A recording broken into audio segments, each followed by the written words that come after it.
नमस्कार, आप देख रहे हैं दाऊद पेश न्यूज नेशन और मैं सचिन गुप्ता। इस समय हम लक्ष्मी नगर विधानसभा दिल्ली में हैं और हमारे साथ हैं कांग्रेसी नेता डॉक्टर हरिदास शर्मा जी। दिल्ली के अंदर अभी होने वाले एमसीडी इलेक्शन के बारे में हम उनसे कुछ जानेंगे। अभी एमसीडी में इलेक्शन आने वाले हैं, तो कांग्रेस पार्टी की क्या तैयारियां हैं इसमें? आपको क्या जानकारियां हैं कि कांग्रेस पार्टी ने एमसीडी इलेक्शन के लिए क्या क्या तैयारियां कर रखी हैं, जिस वजह से वो इस चुनाव को बहुत अच्छे से लड़ पाए? नमस्कार। देखिए, दिल्ली के अंदर एमसीडी चुनाव की जो प्रक्रिया है वो शुरू हो चुकी है और सभी पार्टियां अपने अपने तरीके से कार्य कर रही हैं। हमारी कांग्रेस पार्टी ने जो दिल्ली के अंदर तैयारी की है, हमने उम्मीदवारों के चयन का जो कार्य है वो शुरू कर दिया है। जो उम्मीदवारों की चयन प्रक्रिया है वो उनकी वरीयता के आधार पर है। इसके अलावा उनका वर्क देखा जाएगा, समाज के प्रति उनकी निष्ठा देखी जाएगी। ये भी देखा जाएगा कि उनका जो व्यक्तित्व है वो ईमानदार छवि होनी चाहिए।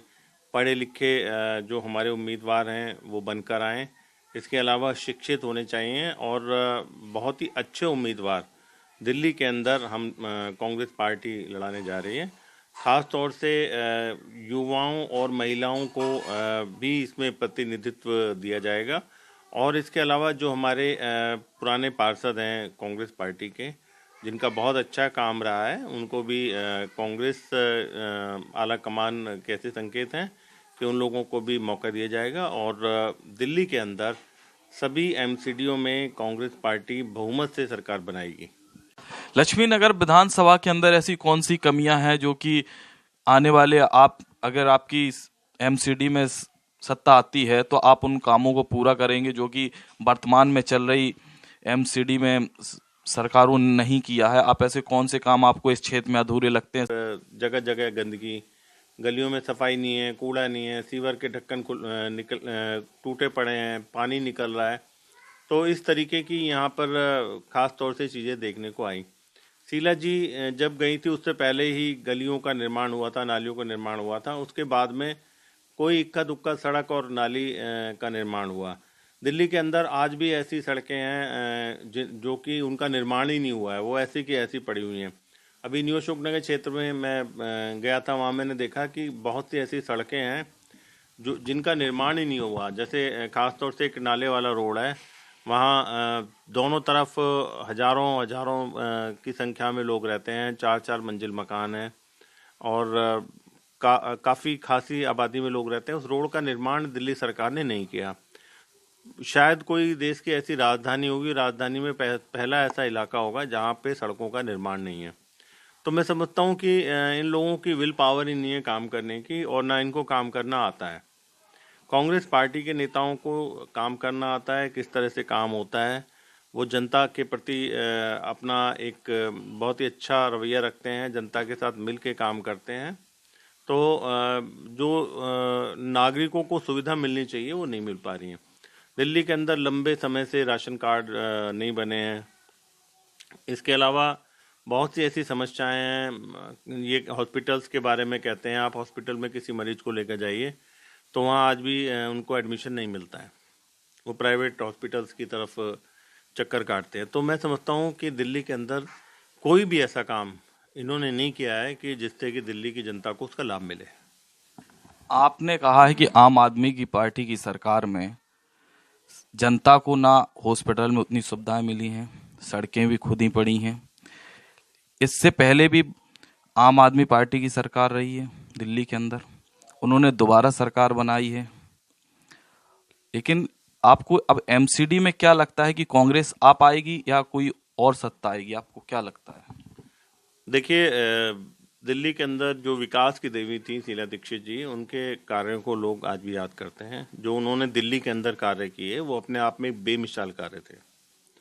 मैं समझता हूँ कि दिल्ली की जनता शीला जी के काम को भूली नहीं है, सब याद है। और उसके अलावा जब ये 7 साल दूसरी सरकार रही, कांग्रेस की सरकार नहीं रही, 7 साल में दिल्ली में कुछ भी काम नहीं हुआ। जो कि विकास कार्य जहां हमने छोड़ा था, विकास कार्य वहीं पर ही अभी है। अच्छा, तो आप ये बताइएगा कि जैसे एमसीडी में आती है कांग्रेस, तो आपको क्या लगता है कि कितनी सीटों से वो आ सकती हैं यहाँ पर? तीनों निगम क्षेत्रों में हम बहुमत से निगम में सरकारें बनाएंगे। इसके अलावा जीत कर आने के बाद में सबसे पहले पार्कों का रखरखाव, सड़कों की मेंटेनेंस और हरियाली, जो हमारे बाग बगीचे हैं उनके अंदर, और दिल्ली के अंदर जो रिहायशी इलाके हैं, जो एमसीडी क्षेत्र में जुडिशियल में एरियाज हैं, उनके अंदर जो शराब के ठेके दिल्ली सरकार ने खोले हैं, लगभग 842 या उससे भी ज़्यादा लगभग ठेके खोले गए हैं। तो उन ठेकों को, उनका जो लाइसेंस है एमसीडी के द्वारा, उनको रद्द किया जाएगा। सबसे पहले उन ठेकों को बंद किया जाएगा। हम इसका मकसद ये है कि रिहायशी इलाकों में जो शराब की दुकानें खोली हैं, वहाँ जो नए युवा वर्ग है वो उसकी तरफ आकर्षित होता है और घर के घर बर्बाद हो रहे हैं। अभी पता लगा है कि ऐसी स्कीमें चल रही हैं कि एक पेटी के साथ एक पेटी फ्री मिल रही है। तो लोग इस लालच में शराब पीने की तरफ आकर्षित हो रहे हैं। इसके अलावा सरकार ने महिलाओं के लिए भी शराब के ठेके खोल दिए हैं। तो कहने का मतलब ये है कि युवा वर्ग को शराब के अंधे मकड़ जाल में ज़बरदस्ती धकेला जा रहा है। ये एक बहुत बड़ा स्कैम हो सकता है, बहुत बड़ा घोटाला हो सकता है शराब माफिया के द्वारा, जो दिल्ली पूरी तरह इस पर दिल्ली पर काबिज हो चुका है। दिल्ली का आम जनमानस इससे बहुत परेशान है। गलियों के अंदर बहन बेटियां बहुत परेशान हैं। सबसे बड़ी बात है कि जो शराब का ठेका रिहायशी इलाकों में खुल जाता है, वहाँ एक बहुत बड़ी समस्या आती है। झगड़ेबाजी होती है, सोडा के ऊपर झगड़ा, यहाँ तक अंडे की रेडी पे अंडे को लेकर झगड़ा और नमकीन पे झगड़ा। तो बहुत तरह की चीज़ें वहाँ देखी जाती हैं और वहाँ पर इतने शराब लेने वाले हमारे जो भाई हैं, युवा वर्ग, लंबी लंबी उनकी कतारें होती हैं। आसपास रेडियाँ होती हैं अंडे की और नमकीन की, सोडा की बोतल्स की रेडियाँ। पूरा जो ट्रैफिक है वो पूरी तरह अव्यवस्थित हो जाता है। पुलिस को भी इसमें बहुत भारी मशक्कत करनी पड़ती है। देखने में ऐसा लगता है कि वहाँ का माहौल एक बहुत ही विचित्र माहौल होता है। आप कभी जाके देखें, बहुत अजीबोगरीब माहौल वहाँ देखने को लगता है। ऐसा लगता नहीं है कि ये एक देश की राजधानी है दिल्ली और हमारी कैपिटल है। ये दिल्ली को लंदन बनाने की बात करते हैं। मैं कह रहा हूँ कि वहाँ आप एक बार वहाँ का नज़रिया देखिए तो आप लोग भी हैरान परेशान हो जाएंगे कि क्या यही दिल्ली है। तो इन्होंने बहुत गलत कार्य किया है। निश्चित तौर पे कांग्रेस पार्टी एक अच्छा लॉ एंड ऑर्डर दिल्ली के अंदर, एक अच्छी कानून व्यवस्था, एक सुंदर और बेहतर दिल्ली, स्वच्छ दिल्ली, हम ऐसी सरकार बनाने के प्रति प्रतिबद्ध हैं और हम इस कार्य को पूरा करें। आपने भी विधानसभा का चुनाव लड़ा था कांग्रेस से, लेकिन आपको उसमें हार मिली। इसका क्या कारण रहा और क्या वजह रही कि आपको हार मिली और कांग्रेस की सत्ता भी दिल्ली में भी नहीं आ पाई और आपकी विधानसभा सीट में आप भी हार चुके थे? क्या कारण रहा इसका? देखिए, मैं बचपन से मेरा समाज सेवा में, समाज के प्रति एक जज्बा रहा है। बेसिकली मैं समाज की सेवा में हमेशा लगा रहा, चाहे छोटे स्तर पे लगा रहा, चाहे बड़े स्तर पे, और समाज के विभिन्न वर्गों से मैं जुड़ा रहा।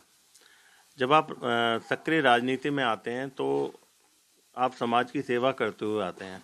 हार और जीत से हमारे जज्बे पर कोई फ़र्क नहीं पड़ता है। मैं पहले भी जैसी सेवा लोगों की करता था और आगे भी करता हूँ और आगे भी करता रहूँगा।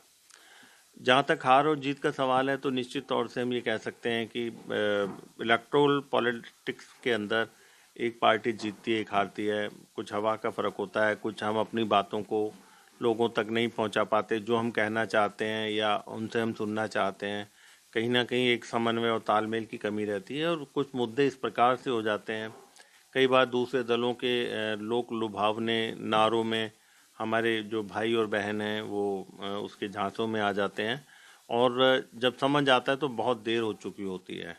तो मैं समझता हूँ कि हार जीत कोई जीवन में मायने नहीं रखती है। आज हारें, कल को जीतेंगे, तो ये सब चलता रहता है। इससे मुझे इन नतीजों से मेरे जीवन पर या मेरी कार्यशैली पर कोई प्रभाव नहीं पड़ने वाला। धन्यवाद हमारे साथ जुड़ने के लिए हरिदत्त जी।